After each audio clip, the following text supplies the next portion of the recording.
Hello' friends, good evening. আজি আমাৰ অফিচত ফুচকা পাৰ্টি হৈছিলে, চ' তাকে ভাবিলোঁ ভিডিঅ' এটা বনাওঁ। ইয়াতে ফুচকাৱালাজনক মাতি অনা হৈছিলে, ইয়াতে সকলোখিনি ৰেডি কৰিছে একদম হাইজেনিকভাৱে। সকলো ধুনীয়াকৈ বনাইছে আৰু বহুত টেষ্টি হৈছে জানেনে। আপোনালোকে দেখি যদি খাওঁ খাওঁ ফিল হৈছে তেন্তে কমেণ্টত জনাব। একচুৱেলি ফুচকাটো এনেকুৱা বস্তু হয়, কোনোবা খাই থাকিলেও আমাৰ খাব মন যায়।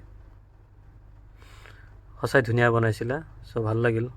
এনেকুৱা আমাৰ মাজে মাজে অফিচত হৈয়ে থাকে, কেতিয়াবা ফুচকা পাৰ্টি, কেতিয়াবা চাট, কেতিয়াবা পিজ্জা, এনেকুৱা বিভিন্ন ধৰণৰ পাৰ্টি হৈয়ে থাকে আমাৰ। চ' এনেকুৱা ভাল লাগে ন, সৰু সৰু ম'মেণ্ট কিছুমানত নিজকে অকণমান টাইম উপভোগ কৰি ভাল লাগে। আশা কৰোঁ ভিডিঅ'টো আপোনালোকৰো ভাল লাগিব। লাইক, কমেণ্ট, শ্বেয়াৰ কৰিব। Thank U.